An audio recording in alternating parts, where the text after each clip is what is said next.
What's up guys, welcome back to Rebranding Safety.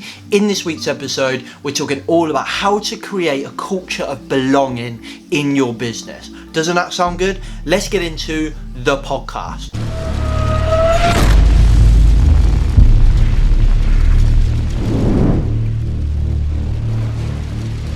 Welcome back to Rebranding Safety, everybody. Rebranding Safety does exactly what it says on the tin. We're here to rebrand health and safety. We're here to challenge the perception. We're here to challenge those over-the-top health and safety gone mad practices. We're here to provide you with free conversations, free guidance, free support. So feel free to kind of get in depth with all of our back catalogue. Go and check out all the amazing conversations we've got. Don't forget to go and check us out on YouTube as well. If you're listening on a podcast, we provide bite-sized videos on anything to how to have a career in health and safety to how to manage manual handling. So there's everything you could ever need, all provided in a modern, entertaining manner on rebranding safety. So this week we're talking all about how to create a culture of belonging. So today's guest is dialing all the way in from America. He's the founder and chief belonging architect at Rudiment Solutions, a people empowerment company that works with individuals and organizations to thrive in all things people, process and profits. Now, isn't that a tagline? Our guest served in the US Navy, done time in corporate world, leading him to writing his book, The Belonging Factor. Make sure you listen to the end of this podcast for a free giveaway of a copy of this book. That's right, a free giveaway. If you listen to the end, you'll find out how you can get a free copy of this book. So thank you very much to today's guest. So we told you about his history, we told you where he's from. All you need to know now is his name. His name is Devin Haliday. Let's get into the podcast. So Devin, welcome to the podcast. Thank you for coming on. Oh, it's a great time to be here. I really appreciate the invitation. Look forward to having a good talk, man. Yeah, first American guest, I think. I'm thinking back. Yep, first American guest from America. First American from America. All right, that's me. Okay, so I want to kind of just read in about you, obviously, and kind of there was one kind of paragraph that stood out in the kind of research and the content and stuff that you'd sent me and I'd seen, and just kind of probably touch on that really briefly, and then maybe you could just tell us about your story, but kind of just to put a bit of context to the podcast then, like within health and safety, as you know, it's a primarily health and safety podcast, and we talk about culture all the time, culture, and I think a lot of us don't really understand what that is or how many different millions cogs go into that thing that creates this elusive culture. And like I said, there was one thing that you wrote that really struck a chord with me, and most organizations have well-written, well-intentioned cultures, value statements. They review them at big meetings, plaster them on walls in buildings, designed to inform how the brand and people behave. They're intended to have a positive impact on people, process, profit. The problem, a staggering majority of them are bullshit, which for me, I just love that when I read it. So that just kind of puts in context for the listeners, I think, how this conversation is going to go. But why don't you dive in and tell us how you came to be you, what you do, and your story. Yeah, man. So I came to be me, courtesy of both of my amazing parents. That was a wonderful thing that happened. I had no choice in that, but I'm glad it did happen. Right. So, I'll kind of I'll work through the process here. So I know you mentioned I was in the Navy, here in the U.S. Navy, and that was a pivotal piece for me because growing up I was always attending air shows and seeing the Navy Blue Angels fly their fancy fighter jets, and the movie Top Gun came out, all those things that made me go, all right, man, this is a place for me. So what did I end up doing? I ended up joining the Navy and going to this place because I had an idea from a young kid, that's where I belonged. And talking about safety, man, working on the flight deck of an aircraft carrier is a very, very unsafe place to be. But the Navy has done a great job at putting processes in place to help create as much safety as you can in such a hazardous work environment. I mean, to the point where even when we were in the Gulf and it's 130 degrees outside, plus you're on the flight deck with all the heat from the jet exhaust, they were running us on 20-minute shifts, and then we'd have to go hydrate and take a break, right? So good stuff there. But what I realized in the Navy was that as cool as all of the high performance aircraft and everything were, it was still the military, and we still went out and executed our missions, and our missions often included things that maybe didn't align with my values, right? We were doing things for geopolitical reasons, and they didn't necessarily agree with me. And so while much of the decision making was all above my pay grade, I had a decision I could make within my pay grade, and that was to choose to move on from the Navy and into something else. Didn't know what that was going to be. Spent the next 18 years of my career in the corporate world, and was predominantly in sales operations, and leadership positions. And that's where I really developed this idea and understanding across the entire organization. It didn't matter the function, whether it was a facilities and maintenance function, or it was a sales or executive leadership function. There often was this big disalignment with the values that were stated versus what was actually lived in practice. And it showed up in so many different little ways.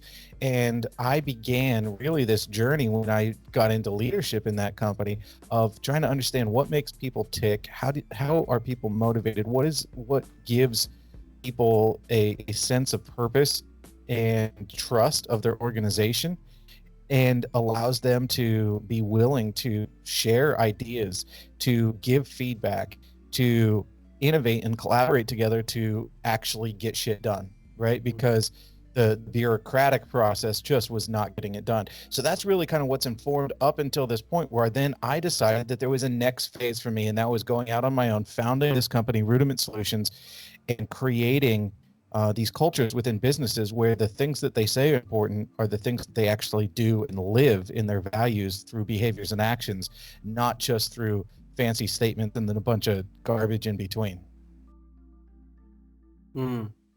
That there's something you said in there I kind of want to jump on. That kind of, you seem to have a really good kind of self-awareness to be able to acknowledge in the Navy that their values are not aligned to your values.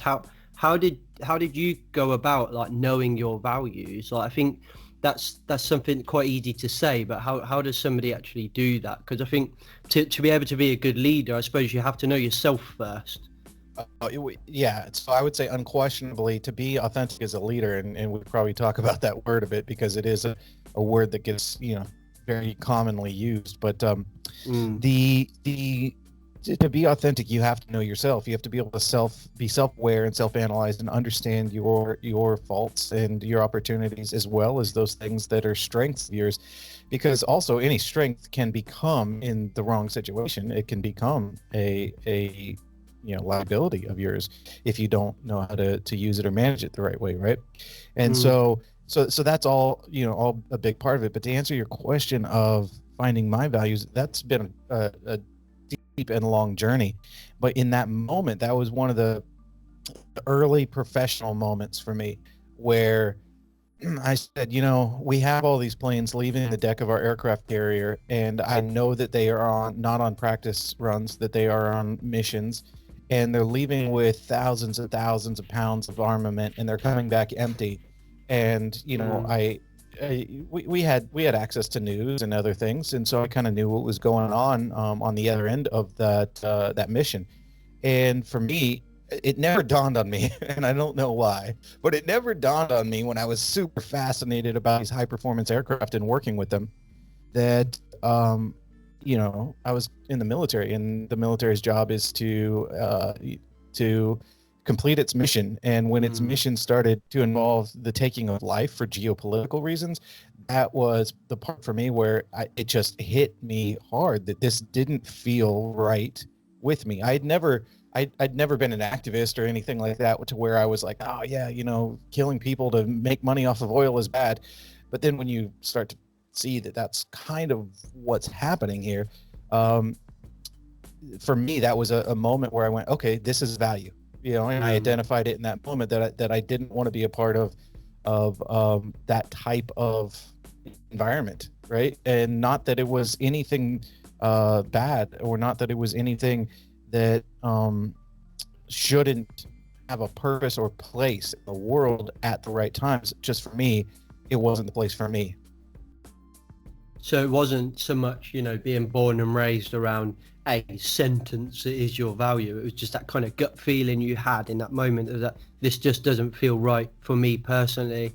And I suppose it's acknowledging that, jumping on it and making a decision. For sure. And if I go back, probably my values were shaped by things that I was taught growing up, I'm sure, right? Of course, and so I grew up in Northern California. So for those who are listening around the world that aren't familiar with kind of the what Northern California is known for here in America is being very progressive, fairly liberal-minded, and being and progressive as far as diversity and inclusion and equity, and it's called a hippie tree hugger community, right? There's a lot of folks who are very just kind of in tune with Mother Nature and all that stuff, rather than in tune with commercialism, capitalism, and those things. So it's interesting that I've kind of moved into this commercial and capital world, but I've held these values as part of it, and they show up in different ways. And one of those first ways that hit me professionally was the story I shared with you. Mm.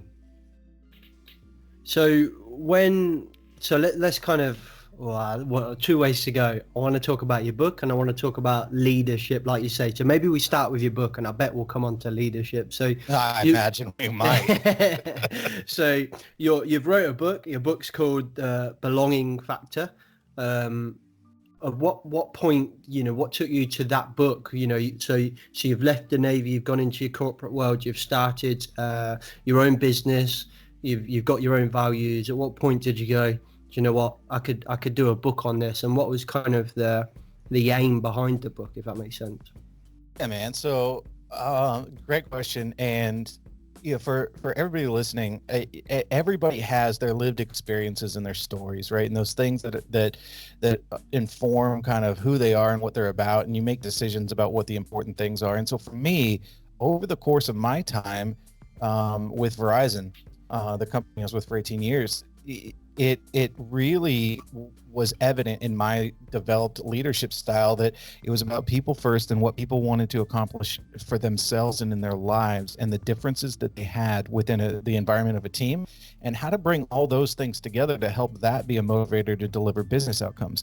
So you start doing things a little differently. You stop worrying about the exact result that you're working to get, and you start worrying about the people that are employed to get the result, right? And as a leader, it's easy to look at reports and look at data and walk through a building and point out everything that people are doing wrong that doesn't align with the standard. What's just as easy but far more important is to look at data and let it guide a little bit about what your conversations are going to be like with the people you're going to talk to. And walk through a building, and when you see stuff that is happening against whatever the policy or procedure is, instead of pointing it out, usually people know. You kind of ask, hey, so why are we doing it this way? And you become a curious person, and then you start to learn more about people and what's driving them to do their things they're doing. And they're innovating usually when it's something is against kind of the standard operating procedure. And so as opposed to looking at it as a negative, look at it as an opportunity to learn about what you can do from it. So that really informed a big part for me about how I approached everything I was doing within my teams. So then when I started my business, here was the pivotal moment, man. So my dad passed away unexpectedly from a heart attack just last year, and I was still with my company then, my corporate job, and it was one of those moments where just kind of taking stock of life and what's going on in life and what's happening and what's the value that I'm bringing. And so for me, that was a moment where I really wanted to just honor something that my dad used to always teach me, which is just work hard and stay true to yourself, and good things are going to happen, right? And so I started writing out all this stuff that I've been doing, all these processes I've been doing, all of these theories that I've either developed or kind of modified and prescribed to and modified. And in working with one of my mentors, I just shared some of the stuff I was working on. He said, dude, you got to write a book. People need to know this. They need to hear this. They need to hear it in your voice and your perspective. And so that's why I started with, everybody who has these values or these processes or these systems or these thoughts in their head, they have something that they could put to paper, that they could share with others, and maybe even have a book in them to help others learn from the things that they're passionate about and the things that work well in the world that they're in. So for me, it was that moment where I just said, all right, I'm not a writer, but I'll do this thing, and let's try it. Let's see what it's about. And it's been received so well. Just this morning, I was reading comments on social media of people who I don't know just talking about the book or talking about me, which is weird. That somehow now I'm like this, it's a pseudo public figure, to where people talk about me. They tag me, fortunately, so I could see it, but I'm sure there's other people talking that don't tag me in those social media posts. I don't know what they're saying. You're famous in social media world. Yeah, well, I hope not. Yeah, good point. There's so much you said there about that you kind of, it's such a good conversation, I think, when we're talking about kind of leadership and that kind of culture, or developing a culture. But there's one thing you said in there about kind of when your mentor said about, you've got to write this book from your perspective and your language.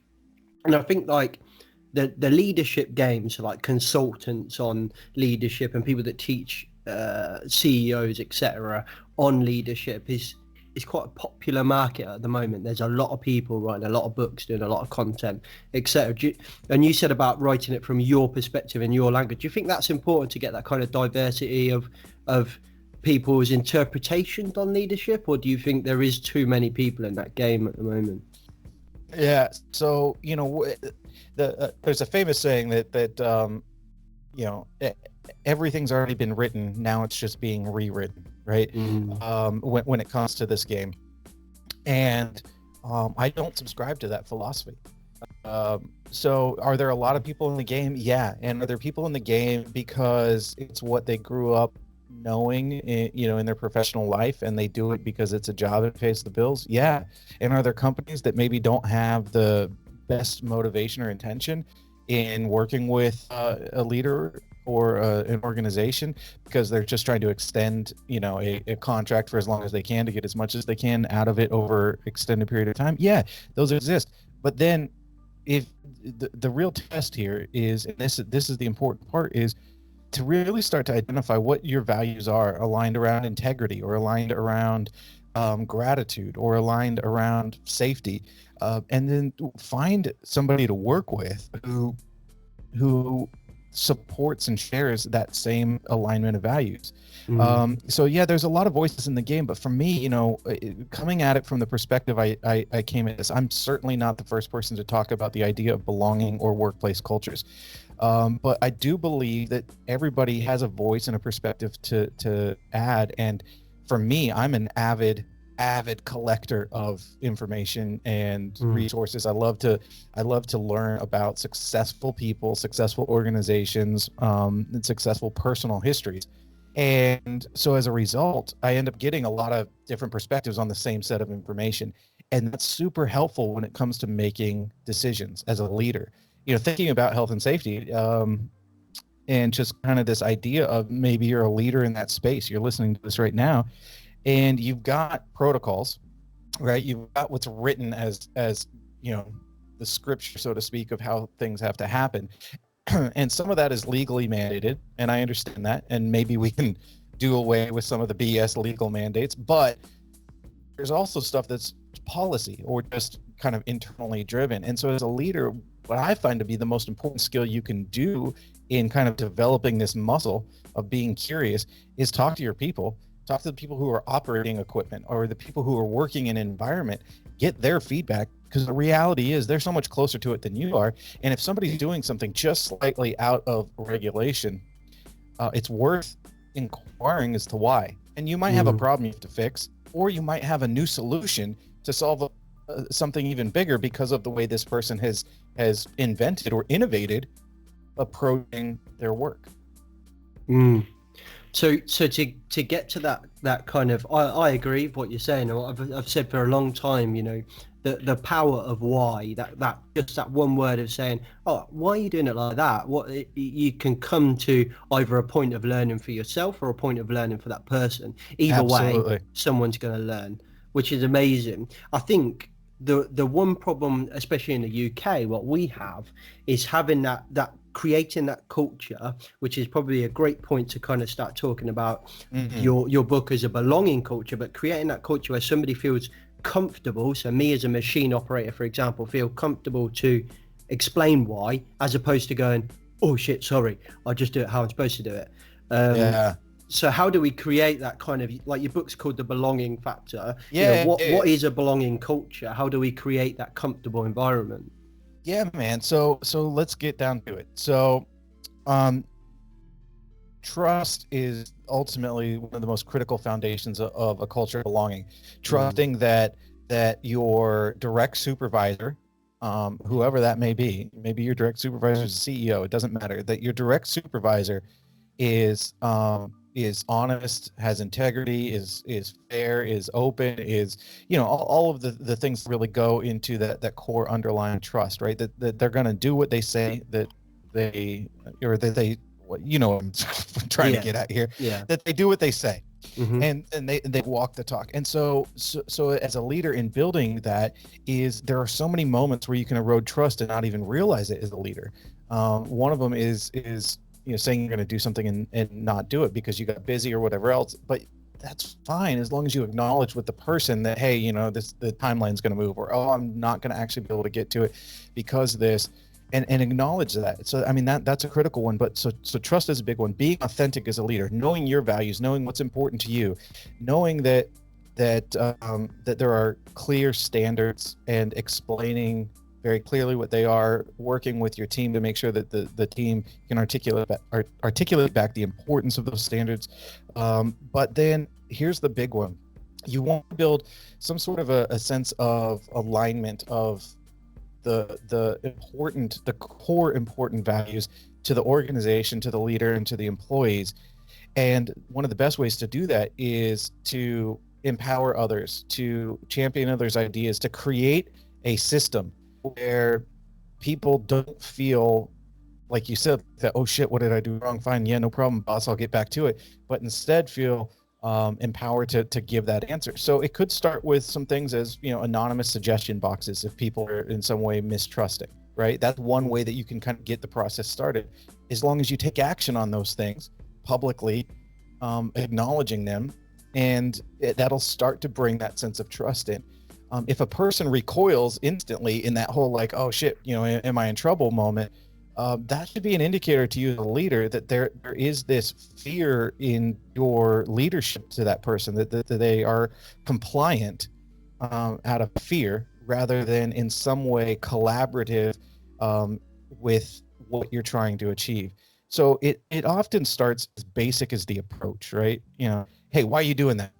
Well, maybe that simple approach. Yeah, I know you asked why, and that's what we just told you to do, is ask why. But the way you approach it, I mean, we're talking some real basic human behavior elements that go into this sense of belonging. But as a leader, you have to be authentic in yourself, so that you have to know yourself. You have to build a community and collaborative effort by people, by empowering them to share their ideas, by not just asking when things are wrong, what the issue is, but asking when things are right, so you can share those things well, and just acknowledging when they're right. That's the other piece that I would tell you most commonly. Let's say you're walking a shop floor and you've got 50 machine operators all around, and everything is going perfectly.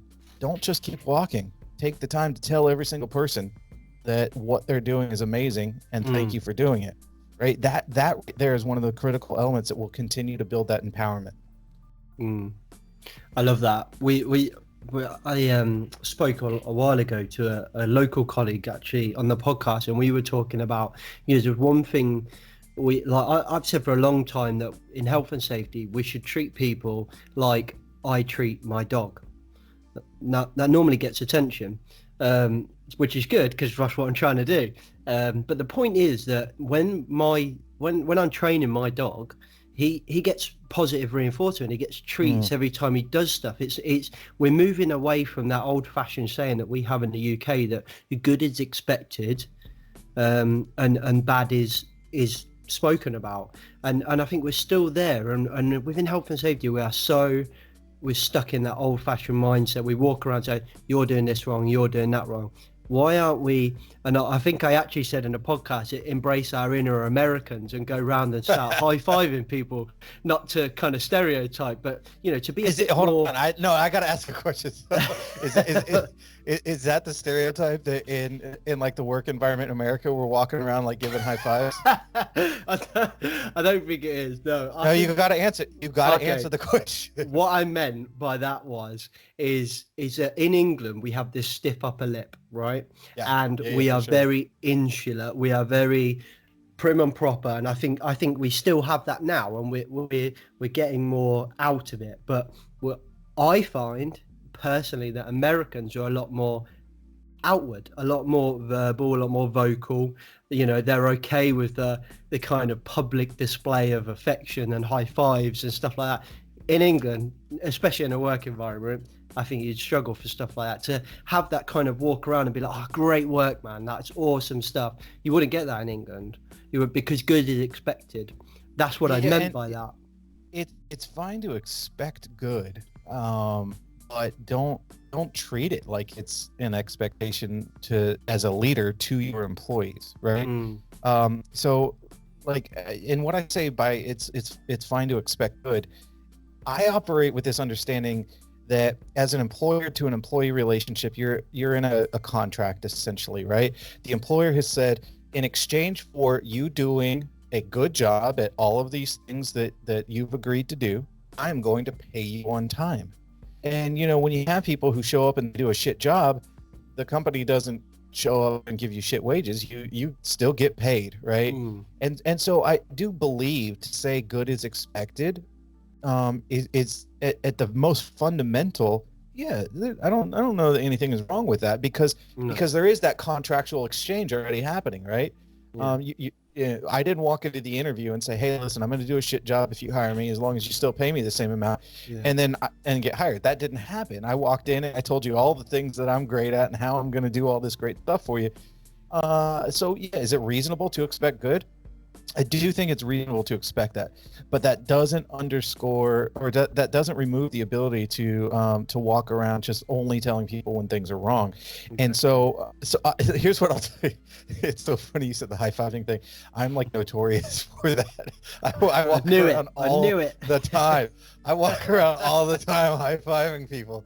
I'm like, dude, that is awesome. Tell me more about why you made that decision. And they're like, "Well, I thought you were going to be mad, but I did this and this. And I'm like, "Why would I be mad? You took initiative to do something and try to solve a problem that I didn't even know was a problem. That's rad. Like, thank you so much. High five." And they're like, "Yeah, but it didn't work." I'm like, "Okay, well, let's figure it out." It's like taking that type of approach. It takes so much energy to be a jerk, it requires the use of muscles and nerves in your body that don't get used when you're being cool, when you're being happy, when you're feeling good. So that's the part. If that's embrace your inner American, do it all day, man. Do it. Yeah, it must be. They're infectious, though, aren't they? Like, if you as a leader, surely, walking around being miserable, being fear-based, you did this wrong, you did that wrong, that's infectious, and that spreads its way through the business. But then if you're going around exactly what you've said, man. Sorry. In the business, what happens when you go home after you've just been getting beat up, or not even you, but your colleagues, and you go home to your family, and you're in this bad mood, and you just want to you make the decision to go drink to take care of your sorrows, or maybe you isolate yourself or whatever, but it affects them too. I mean, it's such a ripple effect. Versus, to your point, I guess you were probably going the other side of that, where you get positive reinforcement, you get encouragement, you feel like you have a voice that matters, or like just at the very least that, hey, I'm doing good, and they see it, right? Yeah. You don't go home with that. So maybe you don't go home high-fiving your kids, but you still go home in a different way, and you bring yourself there in a different way to those other people who are so important to your life, right? And the coworkers, of course, because what happens in a work environment where the boss is a jerk? Everybody's grumbling and nobody's as productive as they could be. And then sometimes because people are grumbling or not paying attention or their mind is somewhere else, they make a mistake, or there's a safety concern that could potentially come up because of being distracted. So you can actually, as a leader in a safety world, you can actually have a detrimental impact to safety by being a dick. Yeah, no, you can 100%. I've been saying for a while, when people say, "Oh, yeah, one of the biggest problems with health and safety is we can't get the right people." I said, just stop employing dickheads then. Just stop. And also, it's just much easier said than done. No, it's not. I know within 5 minutes of talking to someone, nah, you're a dick. I don't want you to work for me. and that's it. But there's something, what you were talking about there kind of reminded me about a little story of like a load of people. I can't remember what they called it, but I was reading a book by Matthew Syed, his newest one called Rebel Ideas. And it's all about diversity, which you actually talk about a lot in your book as well. But it's kind of diversity of people and diversity of ideas. And I just kind of want to bring that, and that kind of bit that you were talking about kind of reminded me of that people being scared to speak up and say, oh, I'm not sure about this. And they were basically telling us about this story of this team. There was a very hierarchically based team. So I'm the leader. Don't question my authority. That's it. And actually, it turns out that somebody within the team had spotted something. There was a serious problem, but because they were just the tourist, for example, just the mountain climber, not the guide, they didn't say something. And Matthew Syed talks about like the power of kind of diversity within the teams and being able to be comfortable to talk about. And that's kind of thought. Let's talk about diversity from your point of view within a belonging factor or a belonging culture. Yeah, so within a belonging culture, I look at diversity from a few ways. So many organizations, particularly here in the U.S., are really working hard to build a team of diversity, and it's measured in a couple of very rudimentary ways. The term "people of color" is used here to define in the U.S. hiring people who are non-white.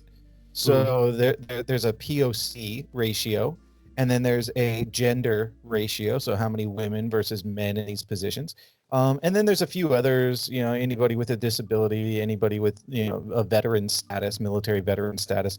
But those are kind of, still secondary to these other two things. But so for me, when I think about gender and I think about, maybe racial or ethnic background, what I'm really thinking about is what are the lived experiences or stories or education that these people have that they can bring into the team, right? Because just because somebody looks different in their skin color or looks different in their gender, for me, doesn't mean that diversity is in some way something that adds value just in and of itself.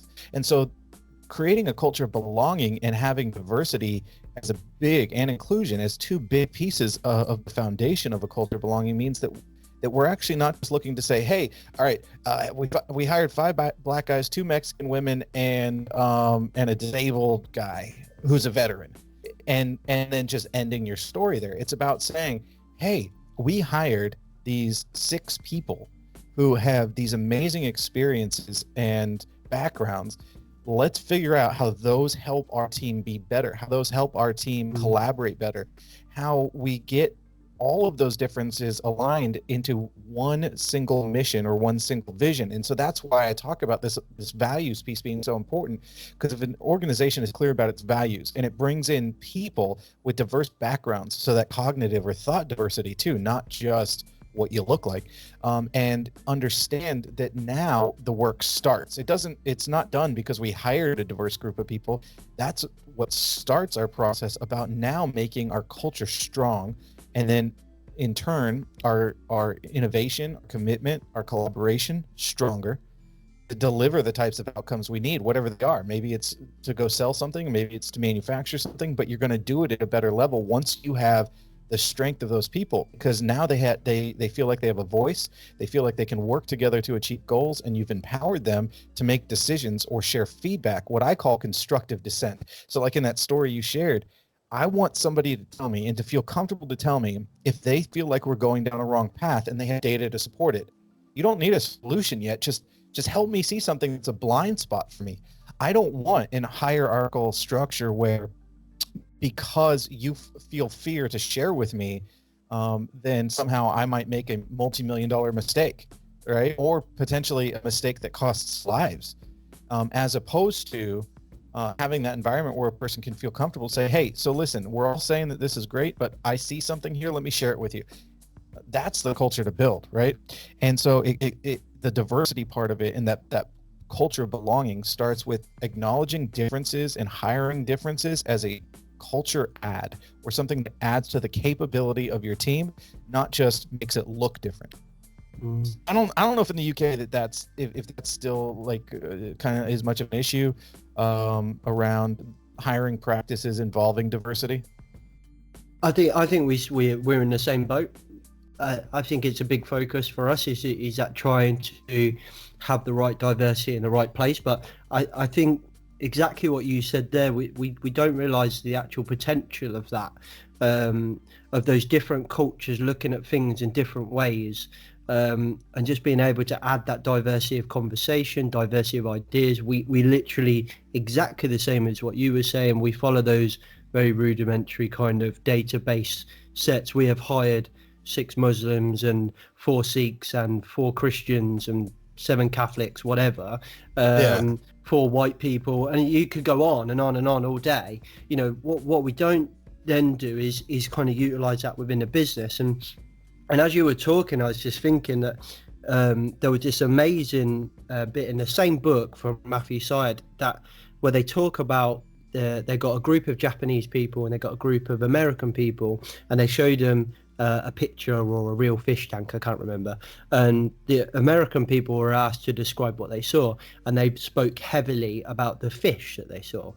And then the Japanese people were said the same question, can you please describe what you saw? And they described the background, the surroundings, the context of the picture.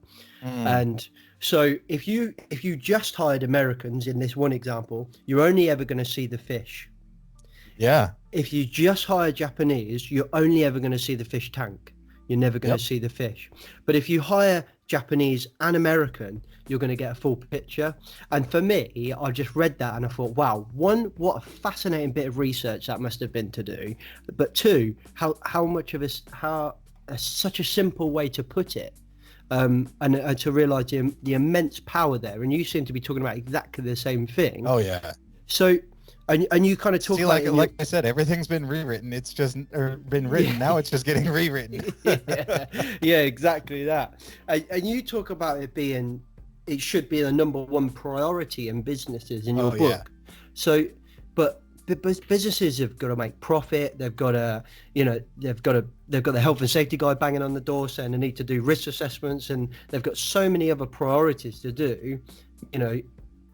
How and why should diversity? Well, we know why. We just spoke about it, but how do we prioritize that kind of inclusion and diversity? So here's there's not really a short answer. I'll give I'll give the best I can here. So, there was a study here done in America where 41% of managers came back and said that they're just too busy to build their culture because they have too many other things that they have to do. Mm-hmm. And so that same study goes on to debunk that myth, and through data in a lot of different ways. And I'll just share kind of the very brief highlights here.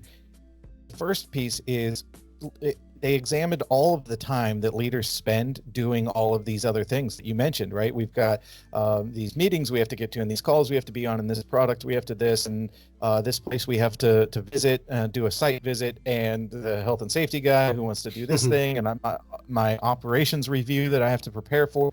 We've got all that going on. Every one of those things has one thing in common.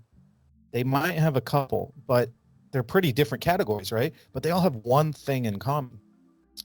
Requires people to get it done. And so when you think about, if you are I'm going to use an American sports reference here. I apologize for this, but if you're a baseball pitcher in the National League, that means you don't hit, right? You don't hit. You have in the American League, you have a designated hitter who hits for you. You're just the guy throwing the ball. So how much time are you going to spend in the batting cage working on hitting? You're probably not going to spend a whole lot working on that one particular skill, because your job, your thing, you're the pitcher. Until one day you get traded over to a different team in a different league, and you have to be the guy who now hits, right? And you go, man, I really should have spent some time building this one fundamental skill that as a baseball player, everybody else on the team has.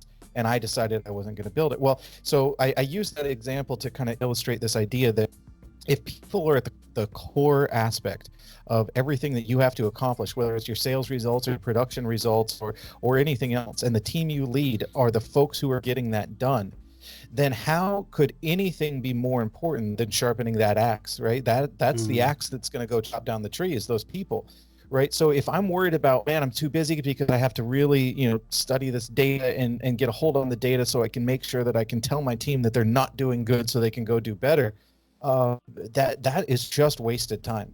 You can look at it and in a matter of a couple moments, know enough information to go ask some questions and figure out what you can do and where you can do it. So I guess the how is stop looking at outcomes before people. Look at people who are responsible to deliver those outcomes as your first priority. And I don't mean just, high fives, right? That's not what I'm talking about. We can actually get shit done. We can really actually give good feedback, good coaching, understand real issues and problems.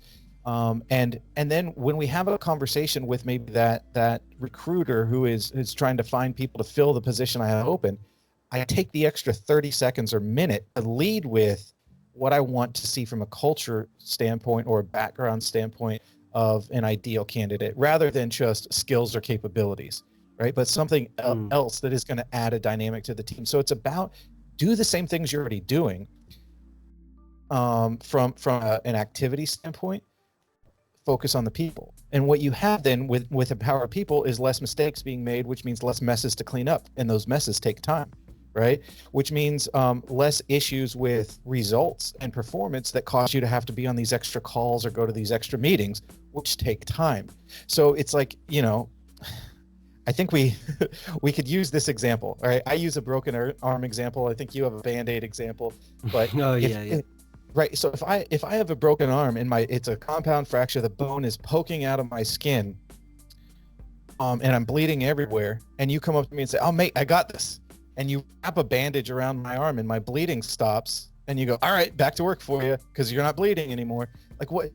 The reality of that is just so asinine to think that would be the case. Everybody listening right now, it can follow where this is going, because the reality is you have to treat what the real problem or what the real need is, right? And the real need is your people to be equipped, capable, innovative, collaborative, and trusting, so they can actually do all the work that makes your life easier.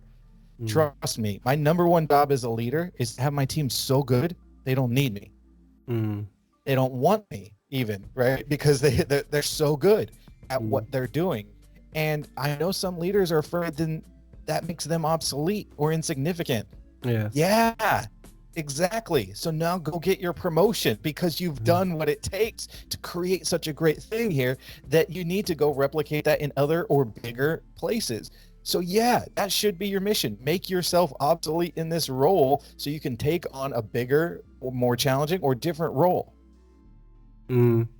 That really kind of resonates for me when you said that about you kind of make your team as really good so you become obsolete. I remember I was very, very young in my career, and I was kind of like the team leader in the health and safety team for this manufacturing facility, and we had this other lad start on a temporary contract, and he was awesome.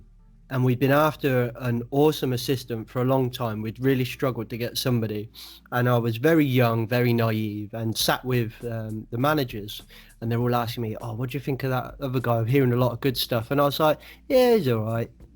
And they're like, "But we're hearing loads of good about him." We're like, what's going on? And I was like, he's all right, you know, get stuff done. And I was really kind of non-committal in my response. And one of the managers took me aside, caught me at the coffee machine or whatever later on, and just said, what's going on, James?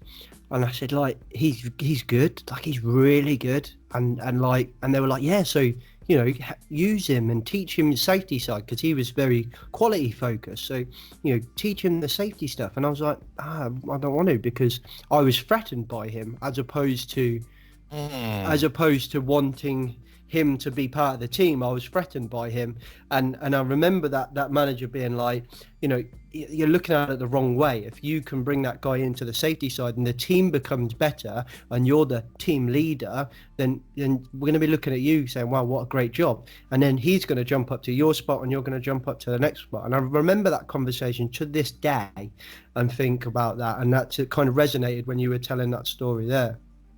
Does this kind of stuff apply to like the smaller businesses as well? Like, you know, or is it easier and is it harder for a smaller business compared to somebody that employs anything from 500 to 1,000 people, and then some guy that's just employing 20 people?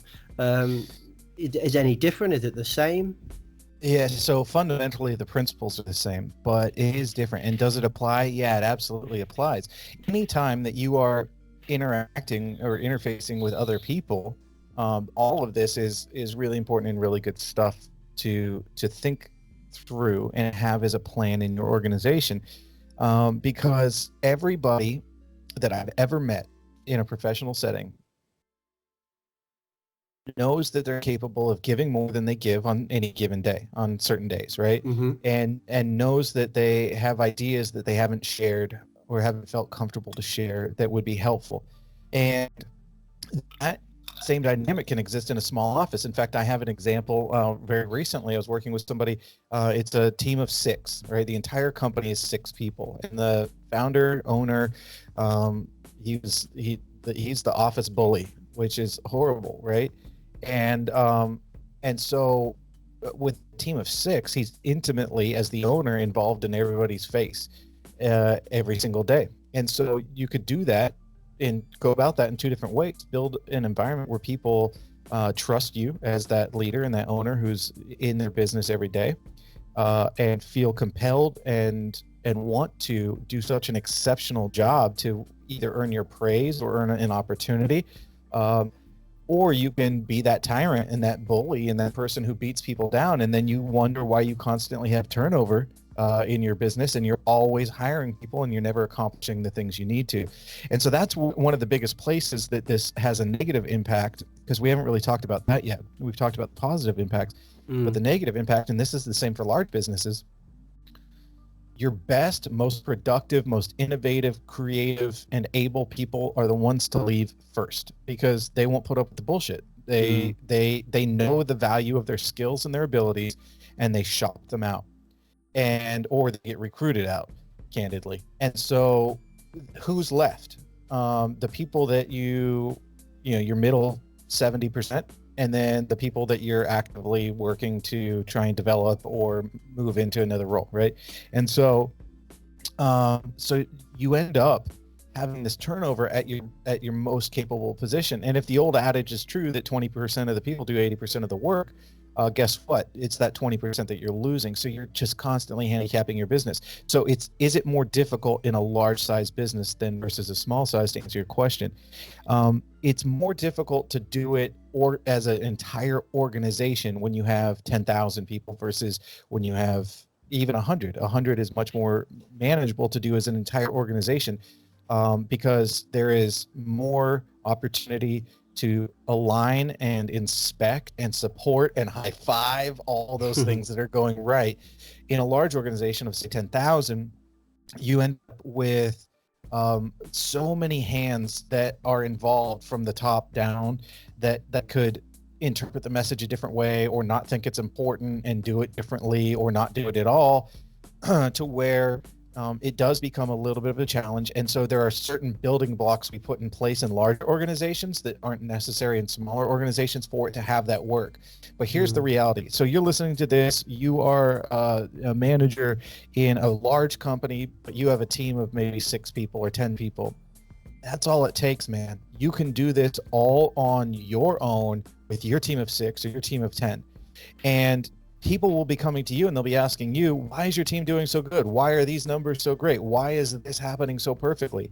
And then when you share the answer of what you're working on and building from a cultural perspective, certainly capable and well-intentioned other leaders, your peers, are going to learn from you, and they're going to put it in place and share it. That's the other thing that some leaders don't do, is they don't share their best practices because they're afraid somebody else is going to outperform them. I say do it anyways, and if they outperform you, learn from them about what they tweaked to do a little bit better.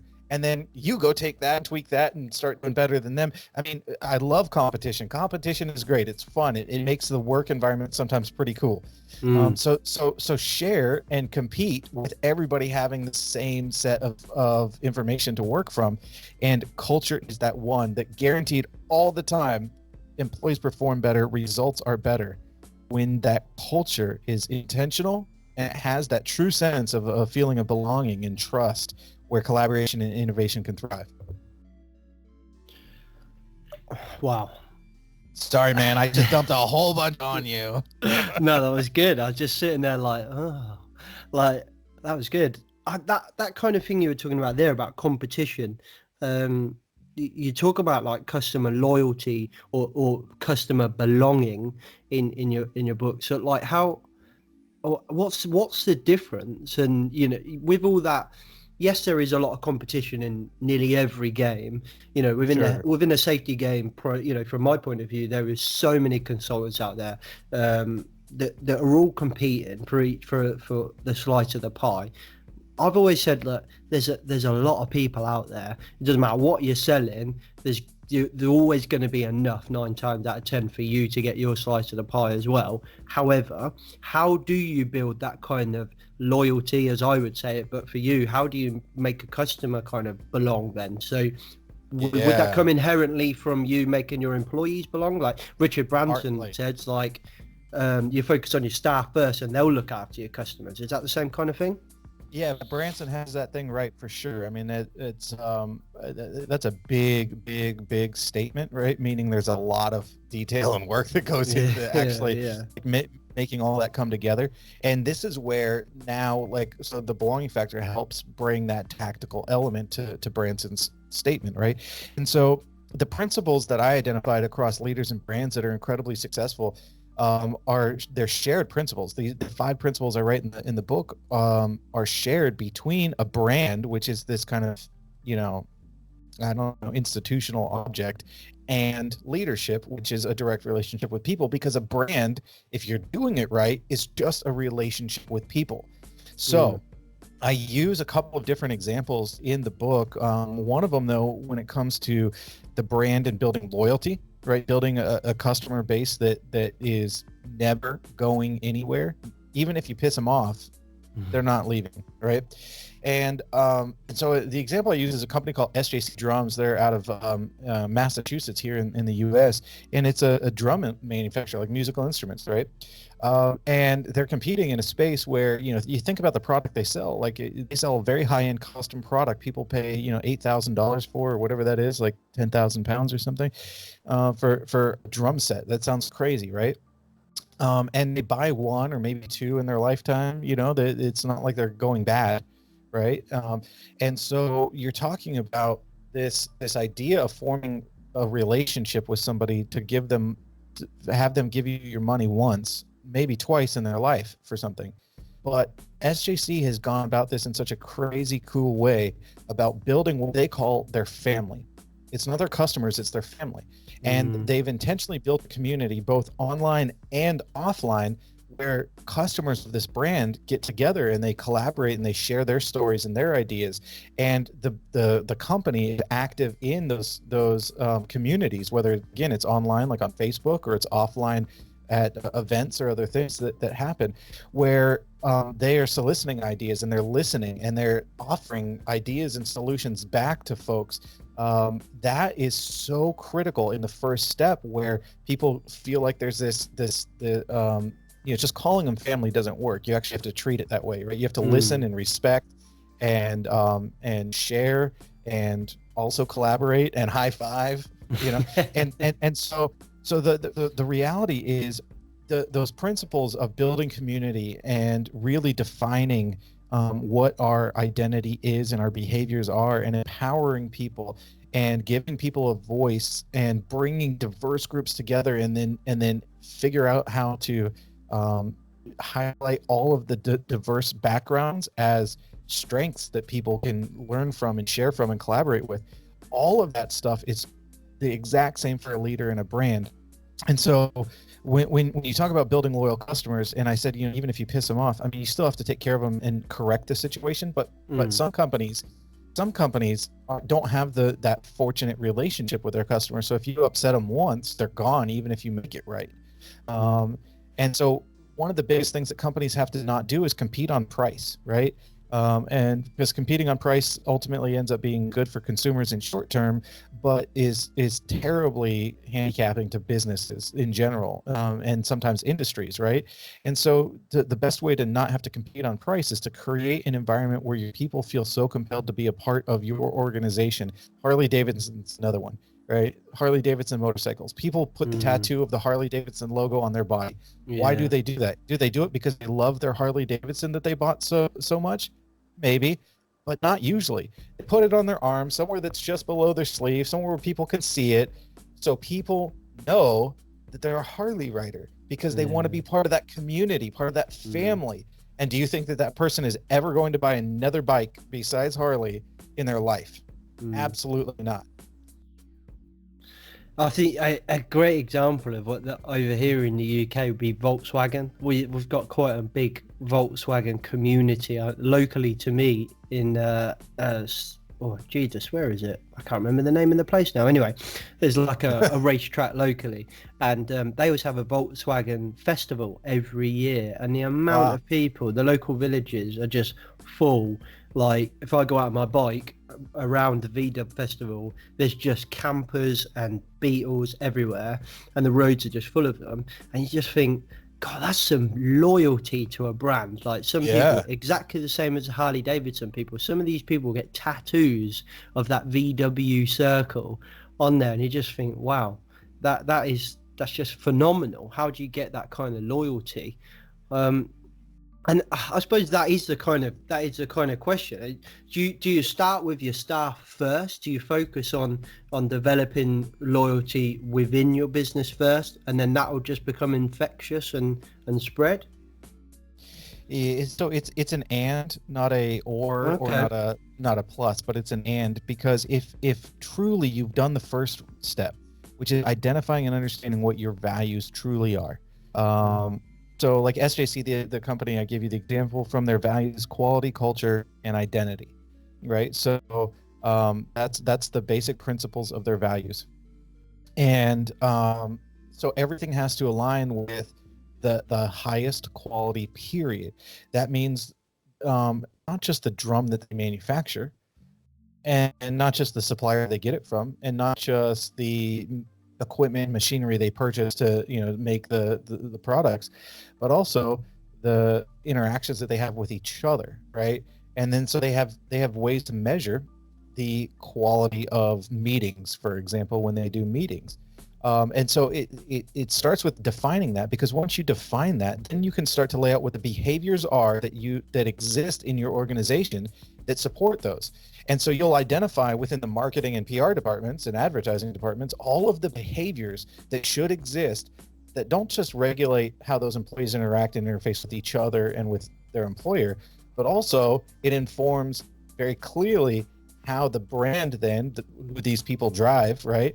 How the brand interfaces and interacts with the community and with prospective customers and with government, or whatever your other stakeholders potentially might be, who are your customers or folks that you've influence with. And so it's an and it all stems from the alignment of those values first, and very clearly defining those, and then creating the definitions of what the behaviors look like to have the actual impact. So it's not one first and then the other.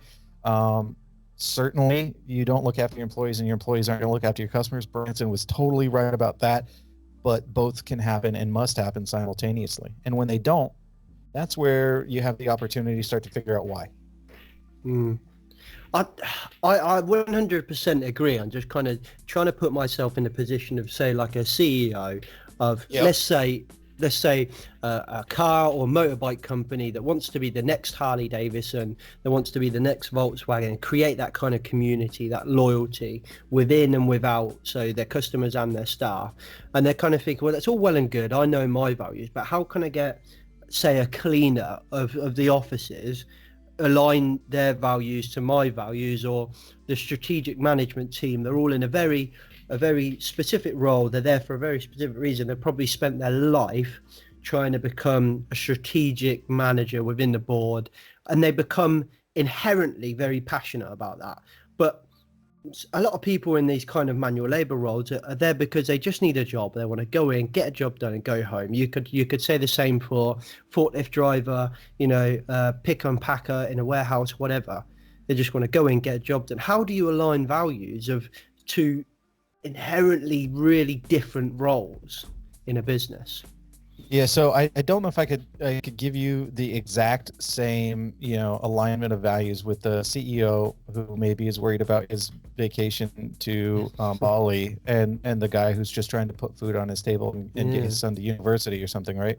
Yeah. So, but what I can tell you is something I learned from an experience I had very early on in my leadership career, and one that I definitely believe is something that makes sense for the question you asked here. So I learned very early on that even though I was managing salespeople who you would think would be motivated just by earning a lot of money and having lots of money, that wasn't necessarily a motivator for everybody. And while it was for some, others maybe were more motivated by getting recognition for being a top performer. Well, when you have then everybody else in the middle, what do you do? So going back to your question, what I learned was coaching to an outcome for the business, and quit talking to people about an outcome for their work product, and start talking to them about their lives. So this is where it comes in for both a laborer and a CEO. What do you want to accomplish in your life? And I'm going to help you do whatever it takes to help you be able to accomplish that. So maybe you're a laborer. And actually, let me just use the example that I had from my learning. So I sat and I talked with one of my employees, Jessica. She wasn't performing particularly well for an extended period of time. And I talked to her about what she wanted to do in her life and what she wanted to accomplish. And keep in mind, this was a sales role, so they can increase their compensation. And so I talked to her about these things, and she said, well, she wanted to buy a boat because she likes getting out on the lake and going boating. I said, well, fantastic. Let's work out a plan to get there. And so we worked on what her financial goals her earnings would need to be able to afford a boat. And then once she did get the boat, she needed to get a truck to be able to tow the boat to the lake and drop it in. So we worked on that. And then fast forward like another year, and we were still working together, and everything was doing great. She's consistently making all this extra money now, and she's happy with what she's doing because she has this happy life outside of work. Now she wanted to buy a house, and she needed a house that was big enough to have a place to park her boat. So we worked on a financial plan to do that. So it's the same thing. Find out what the intrinsic underlying important things are. So for a CEO, maybe it's getting recognition publicly to be able to sit on some boards that the CEO wants to sit on of some other companies. Maybe that's a motivation. And so some of that comes from the results of the organization, but others of it comes from his own or her own personal profile, right? So they're building up their profile. So things that can align with the company doing great, them doing some sort of philanthropic or other work that or the company also doing it at the direction, that all blends in together and helps elevate that outcome that CEO wants, but also helps what the organization is wanting to do. Same thing for a laborer. Showing up, do your job. Okay, that's great, but you have things you want to accomplish. And if you just showed up and did your job perfectly for the next 10 years and stayed in the role for the next 10 years, your income's going to stay relatively the same, adjusted for inflation. What are these things you want to accomplish, whether it's financial or it's time off or it's some other things that they would like to be able to do in their lives, and then figuring out a way to connect that result or that outcome into those things that are available as opportunities at work, not just what's in front of them for the job they're doing now, but maybe working a little bit harder, a little bit more dedicated, or a little bit more closely to it to get the next job that is going to help them do that thing that they want to do. Even if that next job is out of your company, by the way, even if that next job is out of your company, because you're going to get the benefit of an incredibly loyal person who may not want to leave you, but you've developed their skills and capabilities to a place where you don't have a role for them anymore, and they're better off going somewhere else. You're going to have an advocate out there who's going to just talk so favorably about your company, and they're going to send you highly qualified referrals when something comes their way. And by the way, you have the benefit of them being a so much better employee and more productive person during the time you have them. So don't be afraid to promote somebody outside of their outside of your company, if you know what I mean. Promote them out of the capability of working for you. That is a testament to the true character of a belonging factor leader. It's kind of reminiscent of like that kind of karma piece, isn't it? If you kind of coach somebody and mentor them and let them go, and eventually it's going to come back round and repay. You're paying it forward in a way, aren't you? Yeah, and even if it doesn't come back around in any way that you can identify, that's great too, because you were true to your values as a leader. You created a situation where a person is better off. Well, you helped them create a situation where they're better off, and you got the benefit of all of their work product during the time you had them. Like that can never be the wrong decision, never. And by the way, so now to align that to the CEO, the CEO got this one person, and we're just using an example of one. Theoretically, it's spread across the organization, but the CEO got the benefit of this one person, kind of working above their pay, if you will, right? Doing more than they had been doing for the same amount of money.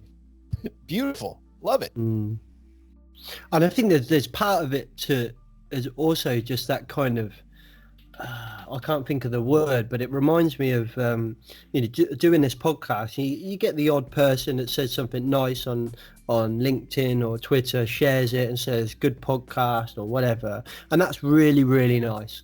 And you think, wow. But the one thing that kind of really sticks out to me, the one gentleman sent me a message, and he said that he loved my podcast, and he listened to my podcast on the way to, well, actually, he was listening to my podcast and he was going to a job interview in a couple of days. He wanted some advice. I gave him some advice. It was the first time anyone's ever asked me for advice, and I was really quite proud of myself that somebody, felt they could ask me for advice, and that was a big moment for me.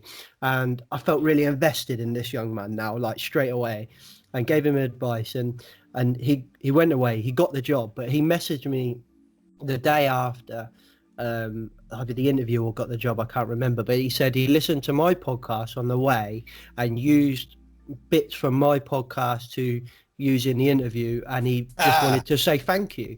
And I remember saying to my wife, I was buzzing, like for like 4 days. I could have been high on life. I literally was just loving life. For me, even now thinking about that, it makes me so happy. And it's that kind of piece you were saying there, like it's not necessarily maybe that monetary value you get back, but that kind of inner feeling that, wow, I helped somebody. For me, it didn't matter. I wasn't getting paid for the podcast. It didn't matter how many people listened to me anymore. It didn't matter how many shares, likes, downloads, whatever. It was gone. All I could think was, wow, that guy, I helped him get a job, and that was just phenomenal. It was amazing. So that's a wonderful story, man. And so one thing that comes to my mind as you're sharing that story is not everybody listening has that same internal wiring to where that is something that feels good and charges you up for 4 days. And that's a big part of this idea of diversity too, is that's okay if a person is kind of selfish and kind of not a big pay it forward type of person. That's okay for a person to be that way in the context of a work environment, because not everybody's wired the same. So it's still about finding out though what it is that person is wired to enjoy, and look for a way to help that be something that you can create more of in their life, in how you coach them, how you work with them, how you support them as a leader. And so if you're in a leadership position and you don't have any of that wiring, I'll tell you right now, just my opinion, supported by data, you were probably in the wrong job. A leader is a people-first position. You are a person who leads humans to deliver outcomes. Other than that, you're just a manager, and maybe you're a manager of processes, and that's okay too. But if you have people you look after, sharpening that people skills axe and making that axe ready to go is the most important thing that you can do. Because if your people leave and you're stuck with bad ones, unproductive ones, and people who don't like you and respect you, you're not a leader anymore, right? Leaders are not people who have titles. Leaders are people who have followers. Definitely, 100%. I'm conscious that we are going on for time, but there are a couple of things that I want to touch on. You kind of talk about privilege quite heavily in your book. You've got a whole chapter kind of dedicated to that, quite candid in that as well. Like, do you want to touch briefly on that? What privilege means to you? Why it got a whole chapter?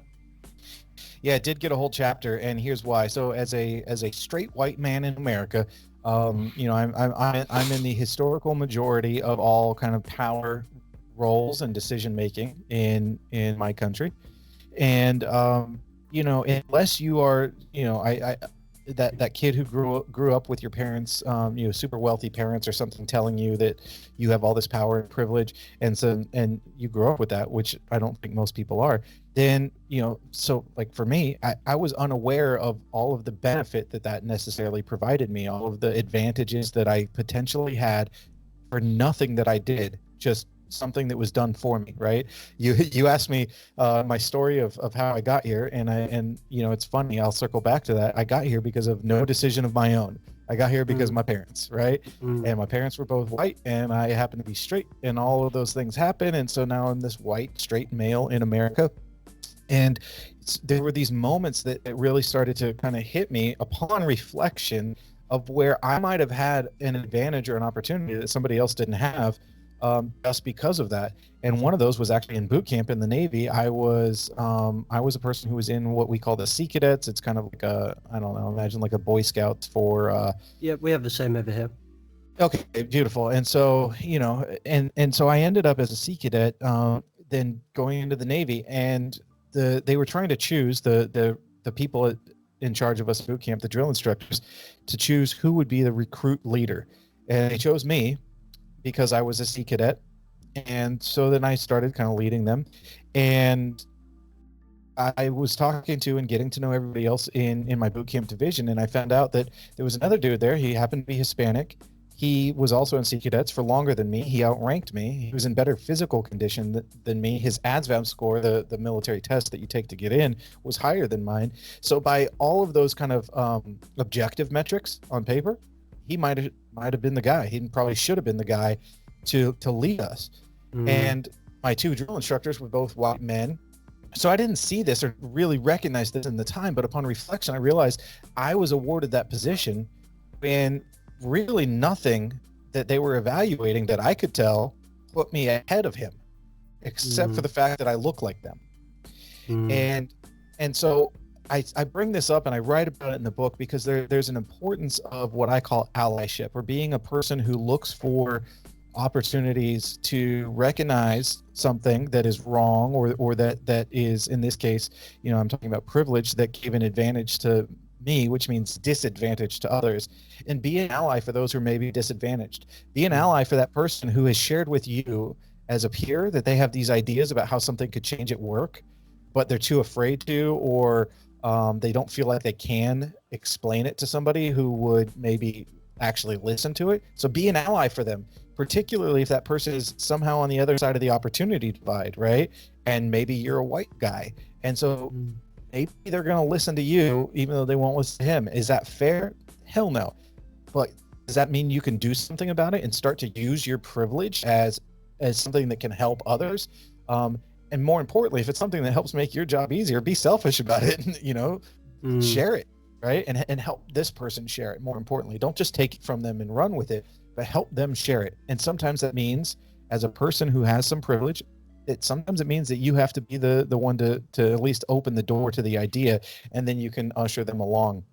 But racism, sexism, ageism, all of those things are things that are prevalent across societies and communities across the world. And so it's about if you are in a position of privilege, no matter what your community or society is. I explained mine in America as being a white male, but it could be different depending on where you live in the world. If you are in that position of privilege, understand that that can be a tool for others and should be a tool for others, because it doesn't just help them, it helps you.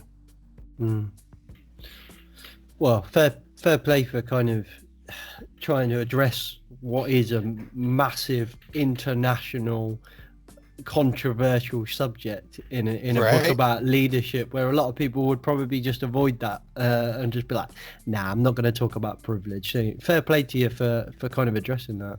Yeah, man, I'll tell you, there was some debate about whether or not that chapter stayed. And to me, it's too important they go hand in hand, because how can you talk about this idea of building these things that sound very utopian and very, aspirational and difficult to achieve without starting to talk about the fact that there are people with privilege and power who can actually do something about it, and it doesn't mean that they have to be the CEO or the vice president or whoever. It can be, without question, any of us at any time for the right reasons. Yeah, you kind of have to acknowledge it to be able to kind of move past it in a way, or embrace it and kind of use it, like you were saying. Yeah, man, absolutely. And anybody who tells you in Western society that being white and male is not a privilege is completely out of touch or blatantly lying. Definitely. So use that to your advantage. You use that to not just your advantage, but the advantage of others, which helps actually give you an advantage, because it's way cooler to be cool than to be a dick. What a great way to finish. And I think maybe we leave it at that a virtual high five. It's a great conversation, and by the fact that we've gone over our hour, and I've still got things that I think, I'd love to talk about this, I'd love to talk about that. So maybe we get you back on. But if people are loving this conversation as much as I am, they think, I need this book, I need to talk to Devin, I need to find out more. Why don't you tell us just quickly about what you are, what your business is, and how they can get a copy of your book or find out more about you and your business? Yeah, absolutely. So a few things. I think we can put a link in your show description where maybe we could give away a couple free autographed copies of the book to your listeners. I think that would be super rad. Yeah. So I don't have the link off the top of my head, but I'm sure we'll have this in the show notes. So if you want to get an autographed copy of the book, go there, fill out your email address. We'll contact you if you're the winner and send you a book. But if you want to check it out yourself, amazon.com or co.uk, as it were, and you will search for Belonging Factor, and you will definitely find the book out there. It's in every possible format that I could get them to produce it. So so however you like to consume it, it's there. And find me on LinkedIn. LinkedIn is a great way to connect with me. I'm very active in LinkedIn. So Devin, Devin Halliday. Also, the link I'm sure we can have in the show notes if you want to do that. And I am actually doing a lot of work coming up in the next year in the UK and in England with conferences and working with some clients. So no matter where you're located, it is not too far away for us to do some work together. Awesome. Yeah, I might hit you up when you come over to America. We'll have a coffee or a beer and continue the conversation. Let's have a pint. For sure. You can have some proper beer over here in the UK. Not like that crap you drink over there. Oh, Jesus Christ. Hey, listen, I'm game for whatever. I love learning about other cultures, other people, and figuring out how to impart my American values upon you. I'll bring out our inner American. We will high five. We will high five. Amazing. We will drop all the links, especially a link to a free copy of the book, in the autograph copy of the book, in the description, and your LinkedIn and absolutely everything that we can. We'll drop in the description. So, Devin, thank you so much for an awesome conversation. And like I say, hopefully we'll maybe get you back on in the future, and hopefully people go and get a copy of your book. Yeah, I'd love to. Absolutely. Thanks for the gift of your time. Appreciate it. Okay, guys, I hope you found that conversation interesting, useful, on how to create a belonging culture in your business. I think Devin really articulates his book and the building of a belonging culture really well, really clearly. He's got a great personality that comes off really well. Don't forget to get in the link in the description and get a free copy of your book, people. I've got it. It's a great book. So get your copy, get reading. Once you've finished reading it, let me know. If you do get a free copy, once it's delivered, take a photo of it and tag me in the post. Put it on Facebook at Rebranding Safety, put it on LinkedIn, tag James McPherson, put it on Twitter at Rebranded Safety. Come and find us and let us know you've got the book. Once you've finished, let us know how it is as well. If you listen on YouTube, don't forget to hit that subscribe button and the bell so you never miss another episode. Whatever platform you listen on for the podcast, don't forget to hit subscribe if you can. If you can give us a rate and review, we would absolutely love that as well. Please help us help other people. Share this podcast, people, because it is the best health and safety podcast out there. It's modern, it's entertaining, and we got awesome people and sometimes some amazing giveaways like today. I hope you've enjoyed this podcast. I'll catch you next week. Safe.